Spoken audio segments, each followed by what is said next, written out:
ஆனா நம்முடைய பத்திரிகை நண்பர்களுக்கு தெரியும், முதலாக இது சிபிஐக்கு செல்ல வேண்டும் என்ற கோரிக்கையை வைத்ததே நம்முடைய தமிழக பாரதிய ஜனதா கட்சி. கரூர்ல நாம் தான் வைத்தோம். காரணம், இது ஒரு அரசியல் கட்சியோ எதிர்கட்சியாக இருக்கக்கூடிய அரசியல் கட்சியோ ஆளுங்கட்சி திமுகவோ அல்லது தேர்தல் பரப்புரைக்கு வந்த தமிழக வெற்றி கழகத்திற்கோ சம்பந்தப்பட்ட வழக்குன்னு மூடி மறைக்க கூடாது. இது 41 உயிர்கள் சம்பந்தப்பட்ட வழக்கு. அதனாலதான் நாங்கள் நேரடியாக முன்னாள் நீதிபதி அவர்கள் தலைமையில் பண்ணியிருக்கக்கூடிய ஒரு நபர் ஆணையத்தின் மீது நம்பிக்கை இல்லை.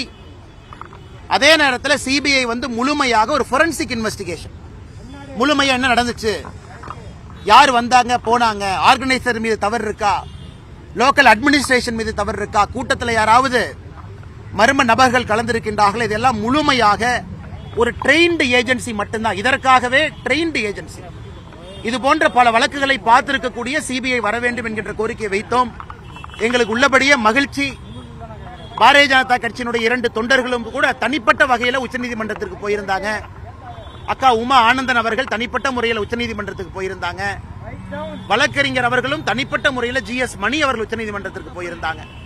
அதனால் எல்லா பேட்ச் ஆஃப் பெட்டிஷன்ஸையும் ஒன்றாக எடுத்து இன்று மாண்புமிகு உச்சநீதிமன்றம் இது சிபிஐ வழக்குக்கு மாற்றப்பட வேண்டும் என்கின்ற வாதத்தை ஏற்றுக்கொண்டு தீர்ப்பு சொல்லியிருக்கின்றார்கள். அதே நேரத்தில் இந்த சிபிஐ வழக்கையும் கூட மானிட்டர் செய்வதற்கு ஒரு ரிட்டையர்ட் சுப்ரீம் கோர்ட் ஜட்ஜ் இருப்பார்கள் என்கின்ற கருத்தையும், அவர்களோடு தமிழகத்தை சார்ந்த 2 ஐபிஎஸ் அதிகாரிகள், ஆனால் தமிழகத்தில் பிறந்திருக்க கூடாது, மற்ற மாநிலத்தில் பிறந்து தமிழகத்தில் ஐபிஎஸ் அதிகாரியாக நம்ம கேடர்ல பணி செய்யக்கூடிய 2 ஐபிஎஸ் அதிகாரிகளும் உடனிருக்க வேண்டும் என்கின்ற வாதத்தை வைத்திருக்கின்றார்கள். அதையும் வரவேற்கின்றோம். ஆனால் நிச்சயமாக இதில் யார் உள்ளிருந்திருக்கிறாங்க, யார் தவறு செய்திருக்கின்றாங்க, சம்பந்தப்பட்ட அதிகாரியாக இருந்தால் நடவடிக்கை எடுக்கணும். சம்பந்தப்பட்ட அரசியல் கட்சி யார் சார்ந்தவர்களாக இருந்தாலும் நடவடிக்கை எடுக்கணும். அதில் ஆளும் கட்சி எதிர்கட்சி என்பது முக்கியம் இல்லை.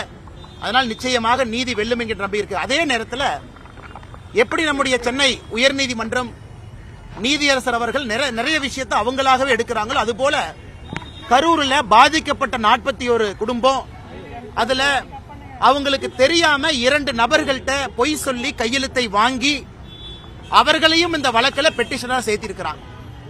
இன்னைக்கு அந்த சம்பந்தப்பட்ட 2 நபர்களும் கூட எங்களுடைய கையெழுத்தை பொய் சொல்லி வாங்கியிருக்கின்றார்கள் என்கின்ற வாதத்தை உச்சநீதிமன்றத்தினுடைய நீதியரசர் முன் வைத்திருக்கின்றார்கள். அதனால் சென்னை உயர்நீதிமன்றம் தாமாக முன்வந்து அந்த 2 நபர்கள்ட்ட யார் பொய் சொல்லி அவங்க கையெழுத்தை வாங்கினது, யார் அவர்களை தவறாக வழிநடத்தியது, ஏன்னா இதெல்லாம் ரொம்ப தப்பு. நீதிமன்றத்திற்கு எதிராக தவறான ஒரு முன்னுதாரணத்தை கையாண்டிருக்கின்றார்கள். அதையும் கூட சென்னை உயர்நீதிமன்றத்தினுடைய நீதியரசர்கள் தாமாக முன்வந்து விசாரிக்க வேண்டும், அதிலே சம்பந்தப்பட்டவர்கள் மீது நடவடிக்கை எடுக்க வேண்டும் என்கின்ற கோரிக்கையும் நம்முடைய மாண்புமிகு நீதியரசர்கள் முன்பு நாங்கள் வைக்கின்றோம்.